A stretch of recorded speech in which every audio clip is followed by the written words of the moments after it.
이렇게 정리하고 예. 6장으로 넘어갈까요? 인재 선별기로서의 대학. 예, 여기서 예. 이제 본격적으로 대학에 대해서 성토를 하는데, 예.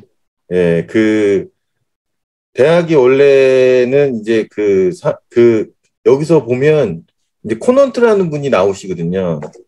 예, 그래서 이분이 세트에 대한 어떤 기반을 만드셨고, 예, 그래서 세습적 엘리트 체제를 뒤집고 능력주의 체제로 대체하려고 했는데, 이게 지금 이제 오히려 예, 이 능력주의를 또 세습하고 이제 문제가 된 거죠. 그래서 결국엔 대학의 문제다. 그것도 특히 명문대들.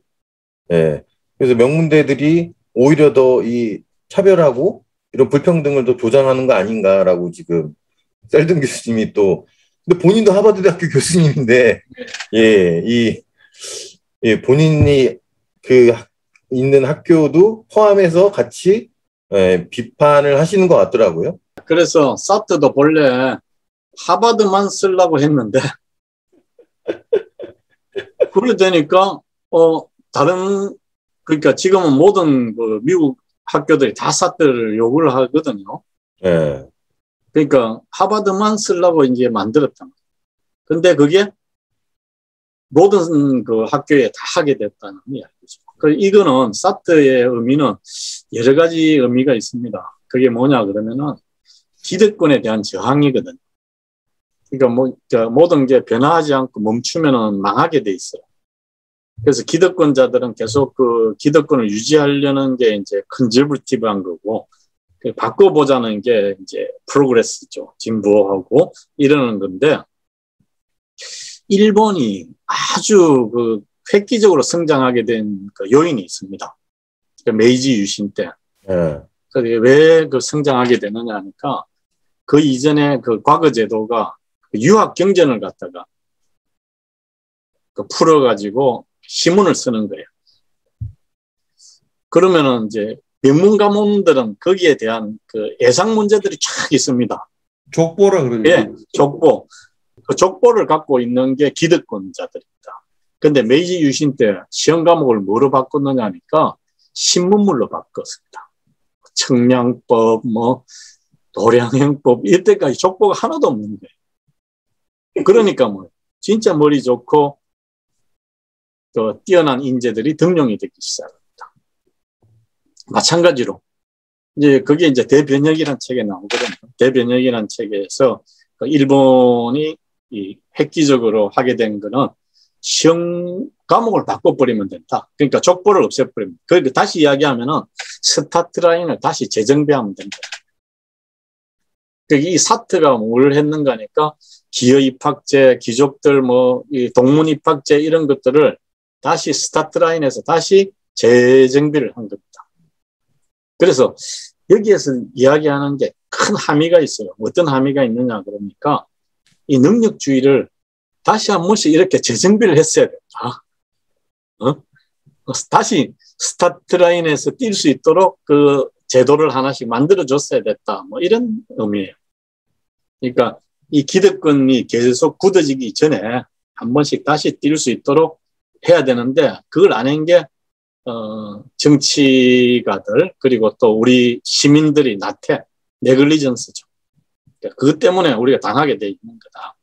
이런 이야기. 옛날에 중국이 세계의 중심인 적이 있었습니다. 뭐 때문에 그렇게 됐을까요? 과거 제도입니다. 능력주의입니다. 시험 잘 치고 열심히 공부하고, 근데 이게 이제 지금 말씀하신 대로 오랜 기간 동안 바뀌지 않은 채 계속 테크노크렛을 등용하는 그 등용문의 과거 제도라고 하는 공정한 제도, 누구든지 열심히 공부하고 성실하게 공부한 사람은 될 수 있다. 근데 그때 유럽은 뭐 하고 있었습니까? 귀족 세습제거든요. 그러니까 아무리 능력이 있어도 노예의 자식은 등용될 수가 없는 거예요. 아무리 바보 천치라도 그냥 귀족 자식은 되는 거예요. 그러니까 중국이 전 세계에 중심적 역할을 하고 있다가 나중에 오니까 이제 이 과거 제도라는 것 자체가 다시 또 걸림돌이 돼가지고 예. 예? 보니까 양반 자식만 자꾸 과거에 합격하고 이게 세습제로 변한다는 얘기. SAT도 예. 지금 원래 나올 때는 그 코넌트라고 하는 하버드대학 총장이 그 이 사립 그러니까 기독교 사립 고등학교에 있는 애들 말고 일반 공립고등학교에서 그야말로 개천에 있는 데서 용을 만들어내기 위한 하나의 객관적이고 공정한 테스트로 만들었는데 나중에 보니까 내신 성적보다도 SAT 성적이 더 부모의 정보력, 뭐 할아버지의 재력, 뭐 이런 거에 의해 가지고 세습되는 경향이 지금 강하다. 이걸 지금 비판하고 있는 얘기거든요. 마찬가지죠. 기숙학교, 우리나라 이제 뭐 특수학교라거든요. 그 자사고, 특목고. 자사고, 특목고 이런 아이들한테는 특별 가점을 줬다 그러지 않습니까? 대학에서. 그거 예, 하여튼 뭐 그렇게 하는 거에 대해서 노코멘트 하겠습니다. 그거 증거가 없습니다. 증거가 없는 얘기를 줬잖아요. 그러니까 이렇게 되는 거죠. 결과적으로 보니까 서울대학교에 합격하는 학생의 압도적인 다수가 특목고, 자사고 출신들이 많더라. 그러니까 이것은 그 무슨 어떤 플러스 알파를 갖다가 무조건 줬으면 틀림이 없다. 연세대학도 고려대학도 큰 차이 없더라.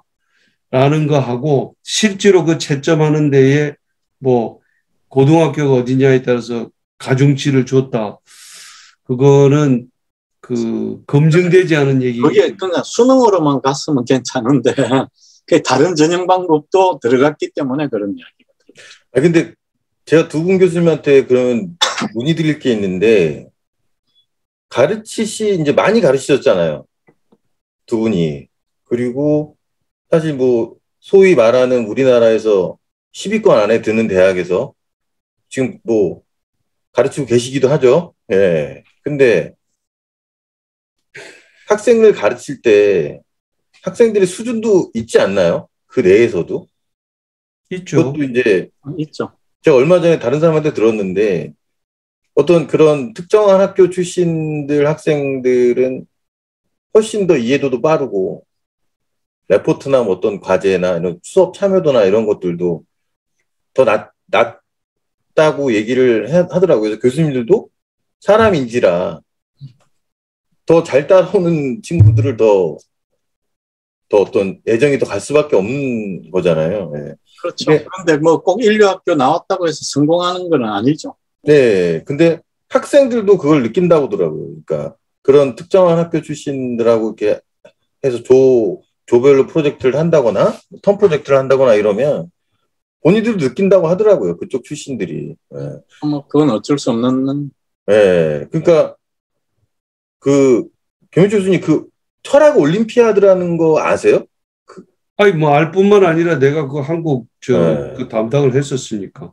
그러니까 그런 것도 참여를 하라고 그러고 말씀하신 대로 세트 준비만 하는 게 아니라 뭐 AP라는 것도 있더라고요. 그러니까 대학 그 선수 그 학점이라고 하나요, 그거를? 그런 거를 그렇죠. 네, 미리 하는 그러니까 사실 뭐 부모의 정보력, 조부모의 재력 그래서 엄청난 투자를 하는 거죠, 사실.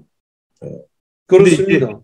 예. 그래서 이게 지금 기득권 세력들이 세력을 놓치지 않기 위해서 네. 이런 것을 조장하고 있다라고 얘기하면 어떤 엄청난 음모론이 있는 것 같지만 지금 얘기한 대로 따지고 들어가 보면은 결국 지 자식 잘 되려고 하는 것이 이런 그 집합적으로 나타나는 현상이 이렇게 나타나는 겁니다. 그러니까 잘 사는 집은 잘 사는 집대로 또 못 사는 집도 뭐 그 못 사는 집때 우리 해주려고 하는데 이제 게임이 안 되는 거죠. 그러니까 모두가 지 자식 잘 되려고 노력하는데 운동장이 기울어져 있기 때문에 똑같이 뛰어도 이 스타트 라인이 다른 거죠.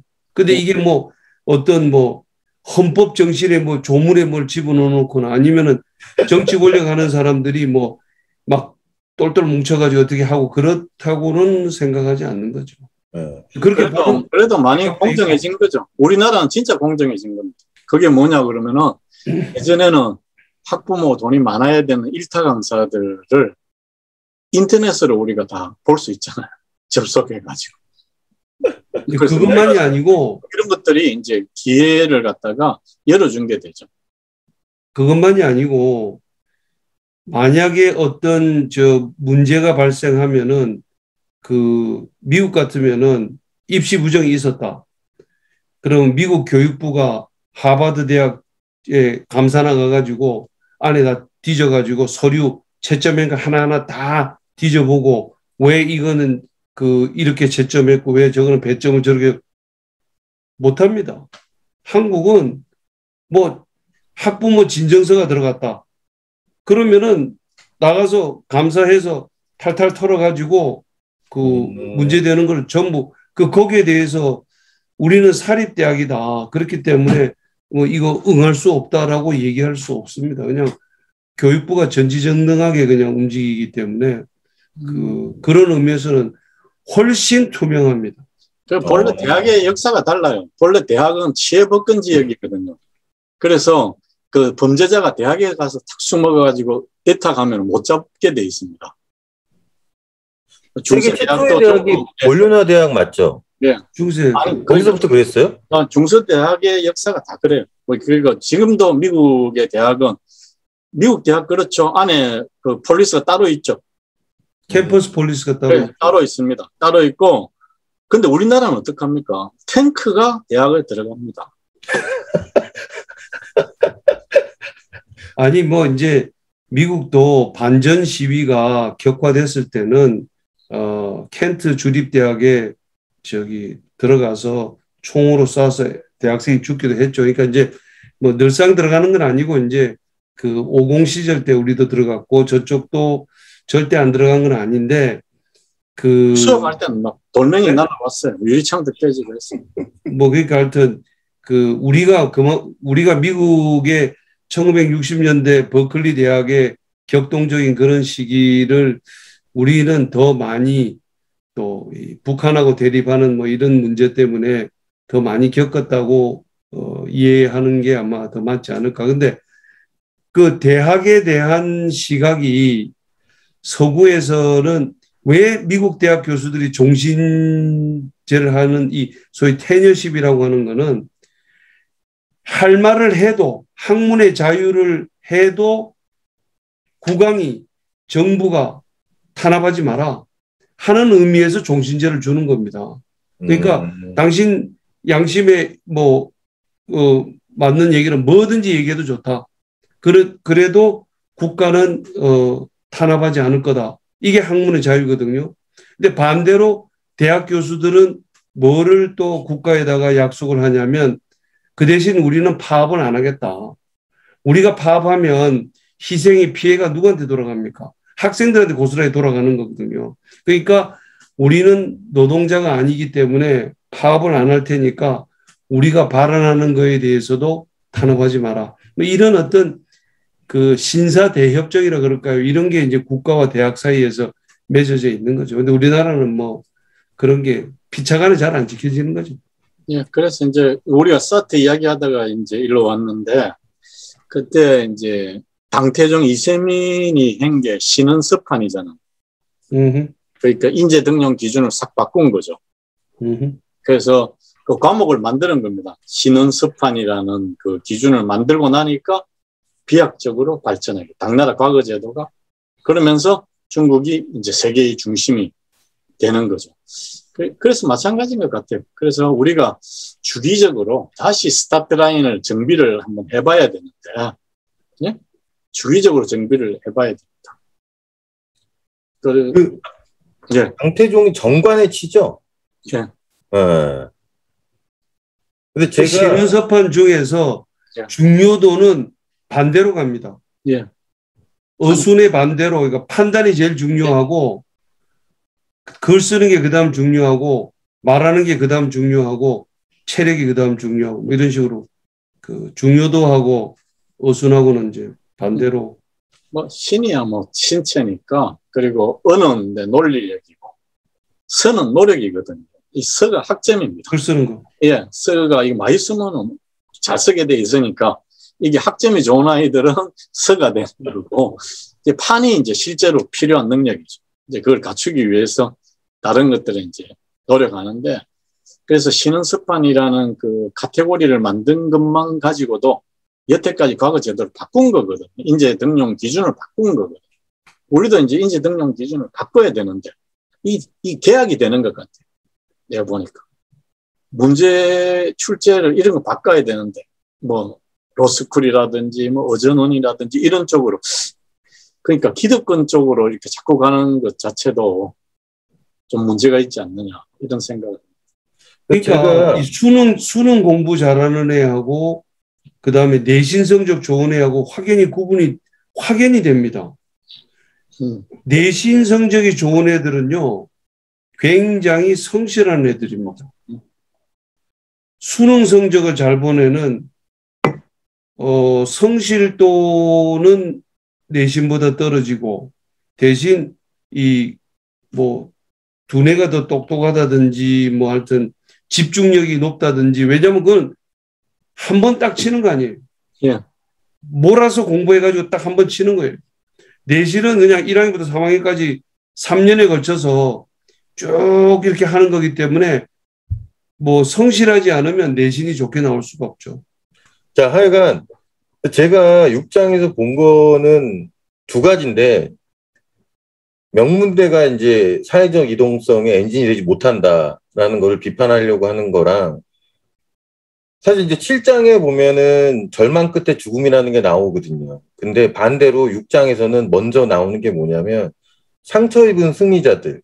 그러니까 예. 셀덴 교수님은 결국 여기서 부모의 극성이라는 표현까지 쓰거든요. 예. 이게 물론 이제 번역이 돼서 하는 건데 극성이라는 표현을 쓰는데 결국 아이들은 그러니까 그 자식들이 승리를 해도 그게 온전한 승리냐. 그러니까 본인이 보니까 다 상처 입었다. 그래서 뭐 번아웃 증후군, 그다음에 뭐 우울증 뭐 이런 그러니까 결국에 승리를 했어도 사실은 정상적이지 못하다는 거죠. 정신적으로도. 예, 정신적으로 뭐 정상적이지 않죠. 그러니까 안 좋다는 거죠. 능력주의가 안 좋다는 거에서 이제 아이러니컬하게 성자도 안 좋다. 성자 이긴 사람도 안 좋다.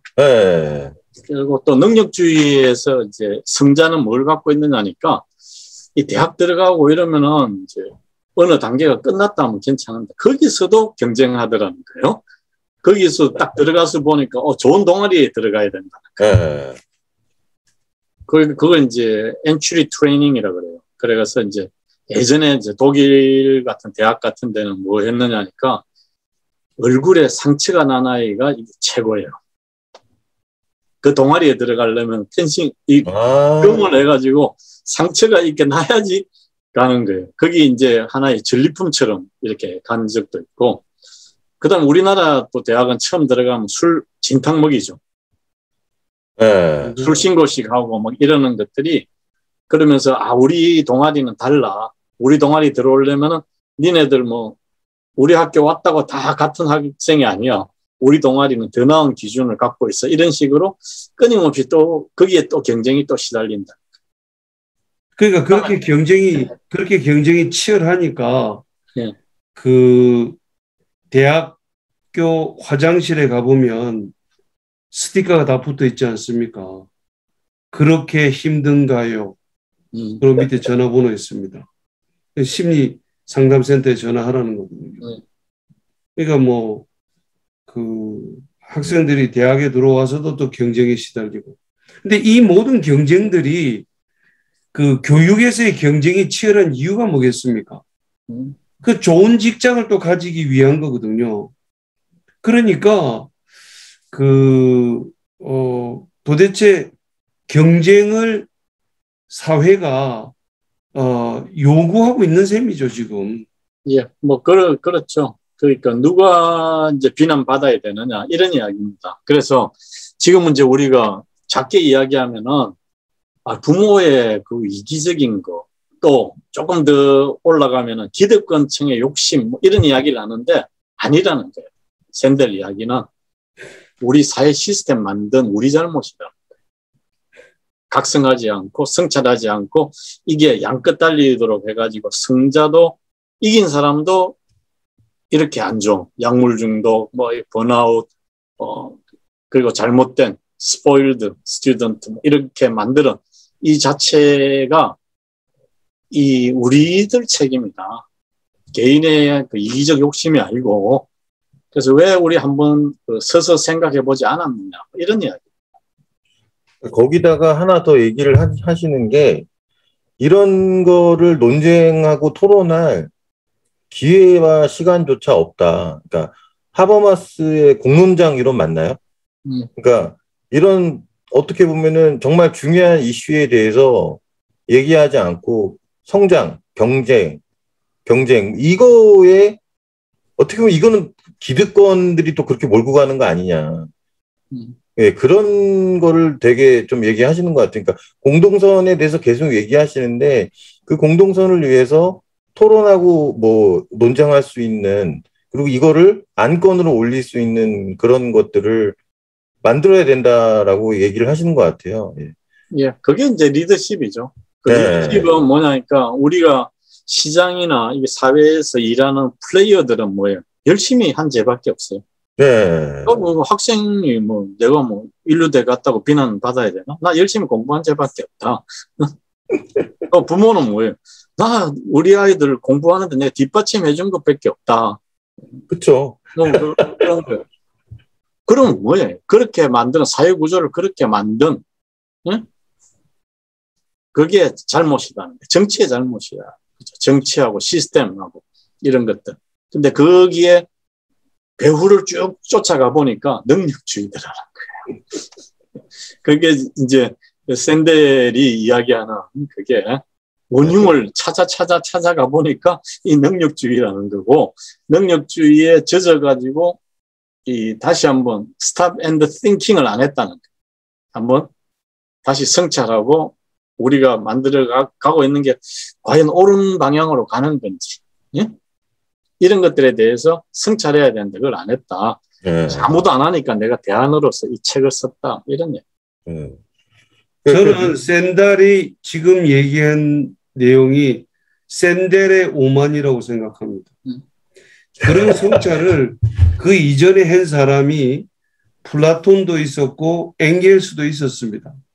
이 모든 불평등의 근원을 따져보고 들어가니까 능력주의가 있고 그 능력주의 뒤에 가족이 있더라는 겁니다. 그래서 그러니까 불평등이라고 하는 것은 경쟁이 존재하는 한 있을 수밖에 없죠. 경쟁을 하면은 뭐 때문에 경쟁하면 남보다 나아지려고 또는 적어도 뒤처지지 않으려고 경쟁을 하는 거거든요. 근데 이 모든 불평등의 근원에 보니까 가족이 있더라는 거예요. 가족이 불평등을 제너레이트하는 세 가지 이유가 있습니다. 첫째, DNA가 가족을 통해서 내려가는 거거든요.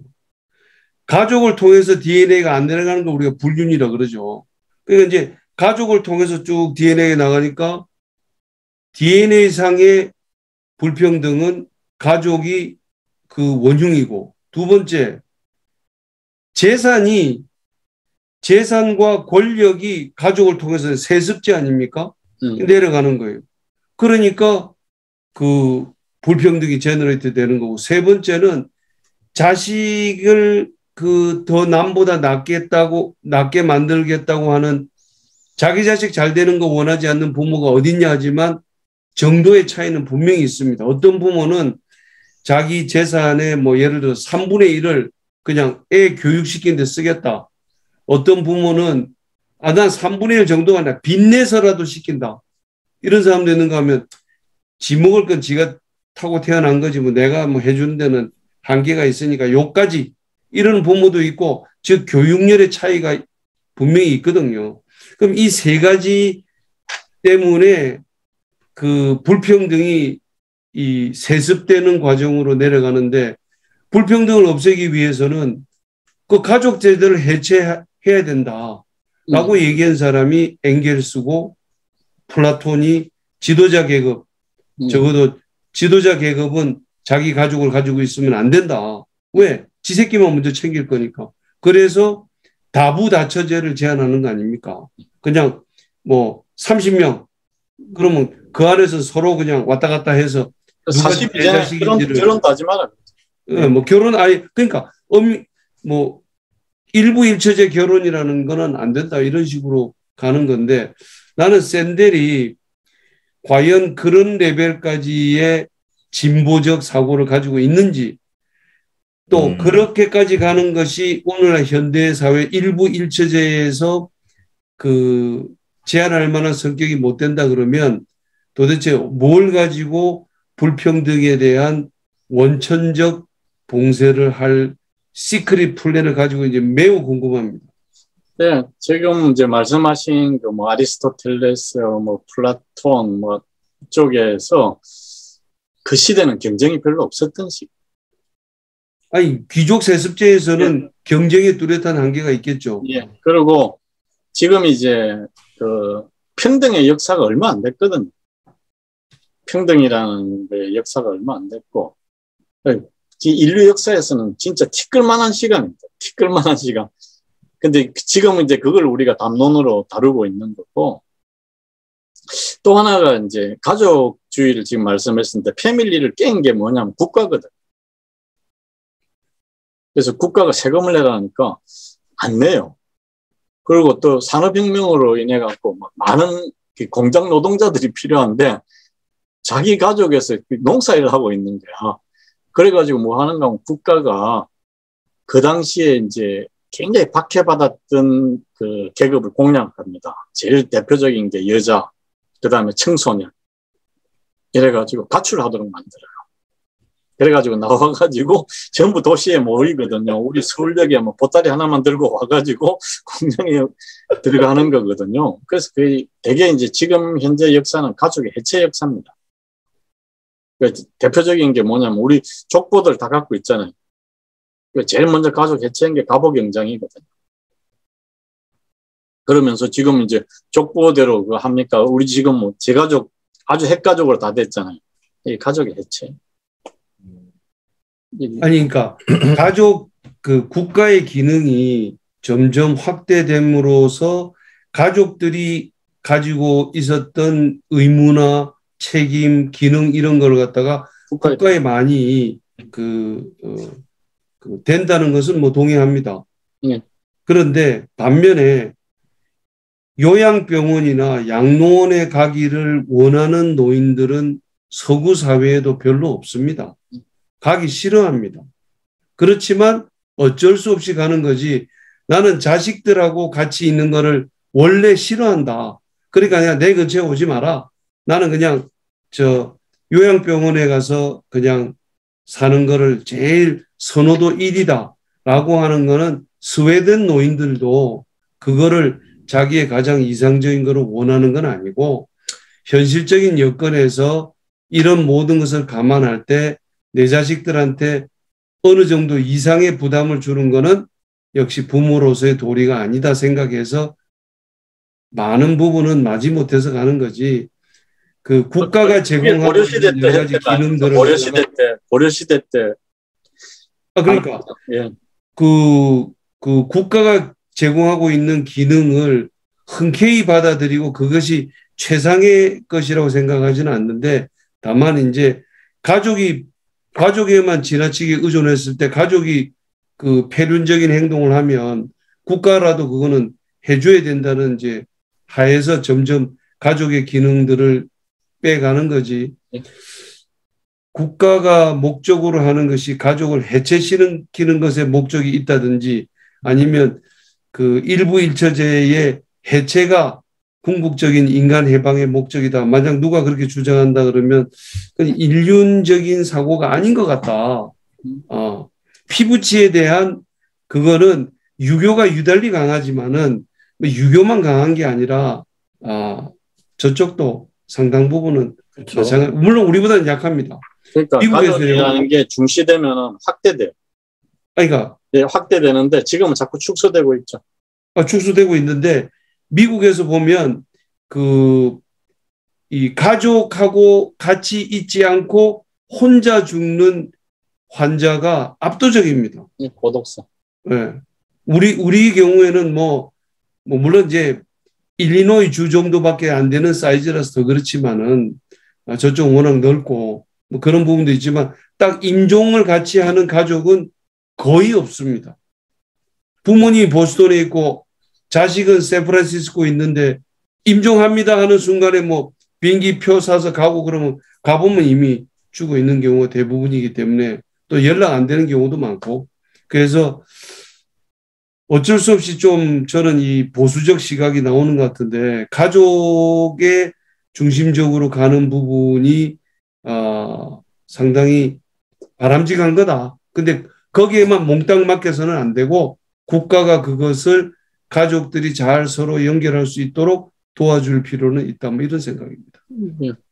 근데 김도열 교수가 뭐 가족의 해체에 있다 이런 얘기는 받아들이기. 그게 이제 근대 국가가 지금 이제 하려고 그러니까 세금이 안 나와요. 그래서 행계 해체를 시키는 쪽으로 갑니다.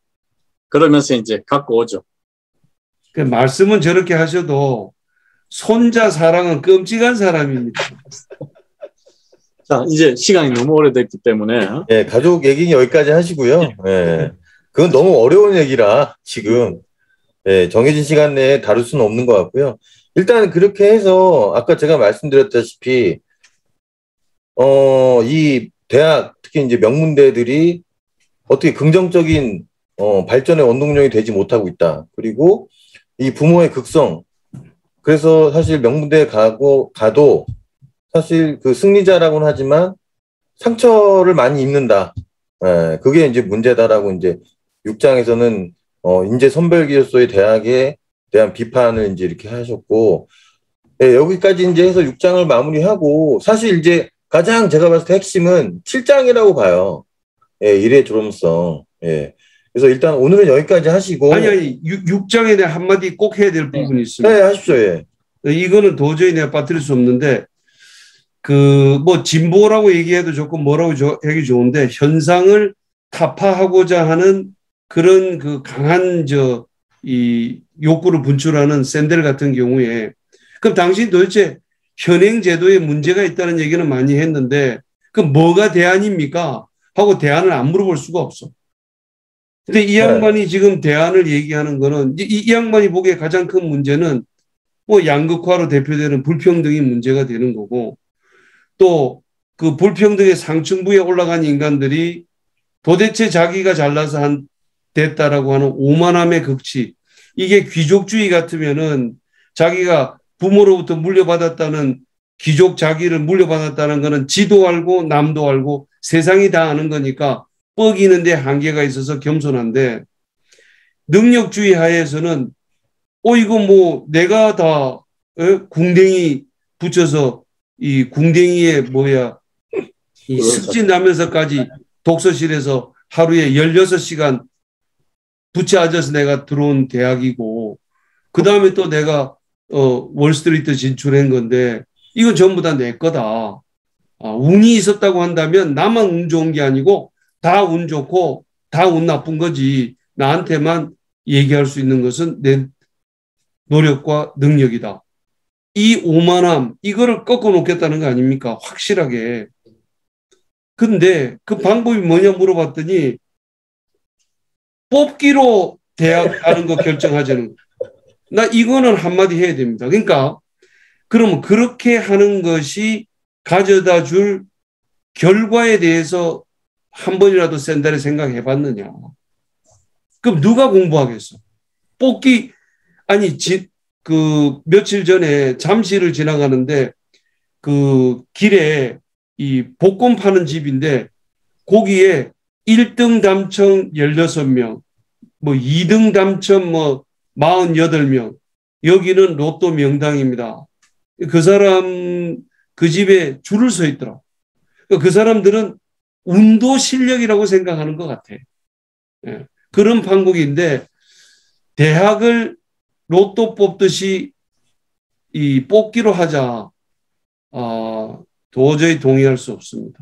그게 가져다 줄 그게 과거 제도가 뭐 다른 방식으로 제도를 변경하자는 건 좋은데 뽑기로 대학 가는 제도로 가자는 거는 절대로 동의할 수 없습니다. 그러니까 새로운 방식입니다. 새로운 방식. 마찬가지. 새 거라고 다 좋습니까? 아니, 이게 개혁할 필요가 있다는 거죠. 개혁할 필요가 있고 주기적으로 이게 바꿔줘야 된다. 그렇지 않으면 또 뽑기 잘하는 학원을 또 만들어지면은 뽑기 잘하는 명당이 또 생길 때 또 다른 방식으로 또 바꿔야 된다는 거죠. 그 성찰을. 그래서 대한민국의 입시 제도가 그동안에 몇 번 바뀌었습니까? 예. 근데 이제 이 제도를 바꾸는 데서 진짜 잘못된 게 있어요. 뭐냐 그러니까 미국은 대학 진학률이 별로 없습니다. 그리고 미국보다 훨씬 적죠. 예, 사회에서 성공하는 게 정말 고등교육을 받는 게 성공의 척도가 되고 그렇게 공부하는 안 하려고 하는 사람이기 때문에 공부하는 게 굉장히 고통이고 그래서 자기들이 노력하는 거고 그런데 우리는 공부하는 게 기본입니다. 공부 안 하면 죄악시가 되는 거거든요. 그래서 이제 대학 나오더라도 지금 이제 최저임금 받는 사람은 월 200만 원 받고 그러니까 연봉하면 2,400만 원이거든요. 그런데 신입사원 되게 좋은 그 인류대학 나오고 되게 좋은 직장 가면 최소 연봉 5천만 원 됩니다. 그럼 딱 2배죠, 그죠? 이 2배의 차이입니다. 2배의 차이. 그러니까 모든 사람들이 대학을 다 나오는데 2,500만 원짜리가 될 건지 5천만 원짜리가 될 건지 이런 거죠. 그 차이. 뽑기로 왜 뽑기? 그거는 이제 호모제니어스 할 때 그 안에서 뽑자는 거죠. 사람마다 다 유니크한데 어떻게 호모제니어스 해요? 똑같잖아요. 그러니까 하버드 대학에 7%가 이제 합격된다면 나머지도 거기 들어올 만큼 그러니까 최소 수학 능력은 갖고 있다 이런 얘기죠. 그런 사람 중에서 뽑자는 거죠. 그래서 그러니까 지금 그게 샌델 얘기에 따르면 한 해 2,000명 하버드대학 뽑는데 1,000명은 지금까지 방식대로 하여튼 고르고 골라서 뽑고 나머지 1,000명은 지원한 학생 4만 명이라고 그러나요? 뭐 4만 명 중에서 1,000명 뽑혔으니까 3만 9천 명 중에서 1,000명을 뽑기로 하자는 거 아니에요? 그래가지고 반대입니다. 반대. 그 종단 연구를 해보면 되죠. 이래가지고 이 사람들이 어떻게 되느냐. 학생들의 운명이 장난입니까? 아니면 장난이 운명입니까? 그걸 연구하자는 얘기는 한번 해보자. 그래가지고 생애 연구를 통해가지고 향후 40년 동안 추적 조사해가지고 그 사람들의 인생이 어떻게 바뀌었는지를 보고 40년 동안 뽑게 하고 그 다음에 다시 바꾸자 이런 얘기입니까? 가설이 있잖아요. 가설이 거의 별 차이가 없다. 그러니까 40년 동안 연구해서 별 차이가 없다. 가설 검증을 한번 해보는 거죠. 해가지고. 지금 그러니까 대학 입시가 장난이냐고요. 이 하버드 대학 들어가는 게 뽑기로 결정된다. 난 이거 하버드 대학 총장이 아무 말 안 했는 거에 대해서 참 아무 말 했는지 안 했는지 모르겠지만 신통방통합니다. 뽑기 좋은 생각이라고. 우리나라에서는 절대 뽑기를 할 수 없겠죠. 이게 좋은 생각이라잖아요, 김두열 교수는. 좋은 생각. 옛날에 황준호 학부모는 한번 얘기해 보세요. 애가 이 대학에 곧 들어가지 않습니까? 네. 뽑기에 대해서 어떻게 생각하십니까? 말도 안 되죠. 아니, 그러니까 김두열 교수 말처럼 하버드 대학이 만약에 뽑기로 39대 1 뽑기로 하면은 대한민국의 대학에서 따라 할까요? 따라 할 겁니다. 따라 합니까? 예, 분명히 따라 한다고 봅니다. 우리나라가 이 벤치마킹은 진짜 잘합니다. 그러니까 벤치마킹 잘하는데 예를 들면 하버드 대학이요. 그 미국 대학들은 왜 자기 학부 출신을 자기 대학 교수로 안 쓰지 않습니까? 예. 스탠포드 대학 같은 경우에는 아예 불문율로 정해진 게 있습니다. 스탠포드 대학 박사는 바로 스탠포드 대학교 교수가 될 수 없다. 예. 반드시 어디 딴 데 갔다 와야 된다. 근데 그걸 제일 먼저 시작한 대학이 미국에서 하버드 대학입니다. 우리나라 하버드 대학이 야, 하버드 대학이 뭐 미국 최고고 뭐 잘하면 세계 최고도 되는데 그 하버드 대학교 학부도 못 나오는 애가 하버드 대학 교수가 된다. 이건 논리적으로 모순이다. 해서 쭉 뽑으니까 예일, 우리도 마찬가지다. 프린스톤, 우리도 마찬가지다. 전부 다 이제 소위 말하는 인브리딩, 동종교배를 해왔는데 그걸 제일 먼저 깬 게 하버드. 우리는 하버드 대학교 학부 출신이고 뭐고를 떠나가지고 똑똑한 사람이면 누구든지 능력주의로 뽑겠다라고 해서 이제 딴 데 뽑으니까 그때서야 비로소 예일, 프린스톤, 뭐 콜롬비아 뭐 다 이제 그 다른 대학 출신들 상관없이 뽑았거든요. 근데 그거 대한민국에서 벤치마킹 하고 있습니까? 예, 그 로스쿨에서 그랬다 그럽니다. 그 자사를 그 서울대 로스쿨 그랬다 그러죠. 그런데 이번에 보니까 로스쿨 출신자가 뭐 스카이 출신이 거의 다다 뭐 이렇게 이야기하다. 입학. 아니 김 교수 그거는 대한민국은요 교육부에서 지침이 내려갑니다. 몇 퍼센트 이상은 반드시 타 대학 출신 교수를 뽑아라 하는 그 지침이 지금 미국은 그런 지침 처음부터 하버드 대학이 자발적으로 시작한 거고 교육부가 간섭해서 그렇게 한 게 아니거든요. 근데 지금 한국에서는 벤치마킹 안 됩니다. 근데 뭐 교수 임용 방식이 교황 추천하는 거잖아요. 똑같이 만장일치니까 그게 뭐. 근데 이게 제가 말씀을 하나 드리자면 엊그저께 이제 김현철 교수님께서 저한테 좀 뭐 문의를 하신 게 있는데 패스트 팔로우이던 한국이 이제 뭐 사실 누군가 모델을 삼기도 어려워져서 우리만의 경로 설정이 펴졌다. 그래서 사실은 우리나라도 그렇게 이제 예전처럼 무작정 벤치마킹 하는 것도 아니고 두 번째 같은 경우에 2차 세계대전 이후 경제적 측면에서 유지되던 자유무역과 세계 질서가 이제 미중 갈등으로 재편되는 혼란기이다. 그래서 사실은 미국에서 지금 반도체 그리고 이제 반도체하고 통신 그쪽 있잖아요. 그게 이제 핵심 사업 중에 하나거든요. 그래서 이제 계속 중국을 견제하려고. 그래서 더 고급 인력을 계속 더 키우려고 하거든요. 근데 이 와중에 그런 고급 인력을 제비 뽑기로 하자? 안 되죠. 예. 공정하지 않습니다. 현실적으로 사실 좀 불가능한 얘기라고 생각을 하고요. 예. 그러니까 제도라는 게 사회 전반에 이제 보류되는 건 아니에요. 예. 그래서 전체 인류를 구할 사람이 있고 자기 회사를 구할 사람이 있고 지집안을 구할 사람이 따로 있는 겁니다. 근데 이제 샌델 이거부터 지금 벌써 얘기한 건 아니잖아요. 계신 것 같은데. 그러니까 샌델 교수가 제비 뽑기만 얘기한 건 아니잖아요. 여기서. 예. 다른 것도 좀 얘기를 해주셨죠. 오만 혼내주기 있잖아. 오만 혼내주기. 그러니까 혼내주기 위한 목적을 가지고 제비 뽑기로 해서 너가 진짜 잘나서 하버드 대학 들어온 게 아니고 니는 제비 뽑기로 들어왔잖아. 그러면 할 말이 없죠. 그러니까 이제 좀 혼내줄 거다. 번역이 잘못된 것 같아. 예? 오만 각성을 갖다 이야기. 각성. 오만에 대한 각성. 이건데 이게 좀 혼내주기라고 이렇게 번역을 합니다.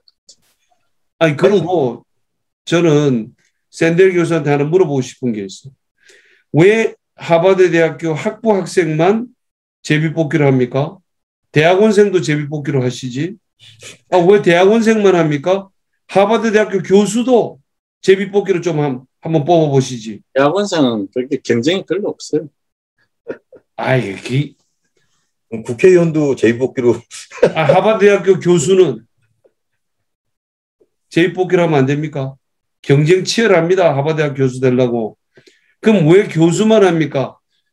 미국의 로스쿨 경쟁 치열하죠. 메디컬 스쿨 다 제비 뽑기로 가보시지. 그 다음에 뭐 월스트리트에서 펀드 매니저 뽑을 때 제비 뽑기로 하시든가. 그러니까 제 얘기는 단순히 비꼬는 얘기가 아니고 사회에 나와서 진짜로 불평등이 격화될 수 있는 소득을 정말 천천만 월스트리트 펀드 매니저 같으면 월급이 아니라 수당이 엄청나지 않습니까? 그런 엄청난 것에 접근할 수 있는 방식을 제비 뽑기로 한다든지 그런 얘기는 어불성설 아마 아이디어로서도 성립이 안 될 거라고 생각하는데 왜 대학교 그거는 제비 뽑기 뒤에 이야기. 아니 그러니까 들어가는 학교 들어가는 거는 아니 그 그러니까 정도 수학 능력 가진 아이들 중에는 누구를 뽑아도 괜찮다 하는 가설이 있는 거죠. 아니 펀드 매니저도 어느 정도 이상 되면은 누구를 뽑아도 비슷하지 그 논리에 따르면 아니, 펀드 매니저가 되기 위해서는 이제 필요로 한 수리적인 지식 뭐 이런 것들이 있죠. 그러면 거기에 맞는 사람을 골라서 쓰잖아, 자기들. 아 글쎄 그러니까 각 대학이 자기한테 맞는 사람을 골라 쓰고 각 가족이 자기 자식을 더 맞는데 보내려고 하는 이런 그 자체로는 나쁘다고 얘기할 수 없는 욕망들이 집합적으로 나타난 결과가 문제가 되는 거 아니겠습니까 지금? 그렇죠. 근데 그러니까 그거는 동의했잖아.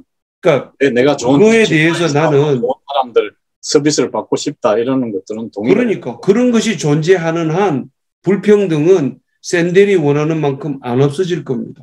그리고 그런 것이 존재하는 한 샌델이 원하는 만큼 아무리 제비뽑기를 해서 이걸 한다고 하더라도 사람들이 겸손해지지 않을 겁니다. 저는 차라리 인성적인 측면에서 솔직히 얘기하는 게 낫지 제비뽑기를 통해 가지고 너를 갖다가 운에 의해서 네 인생이 결정됐다는 것을 확실하게 보여줄 테니까 다시는 아무 소리 하지 마라. 이거는 제도로서는 아닌 것 같습니다. 그러니까 운에 대해서 결정 안 된다 그래도 실제로 결정되잖아. 되죠. 운에 대해서 결정되는 거니까. 하여간 불평등도 불평등하지 않는 사회가 좋은 사회는 아니거든요. 그렇죠. 예.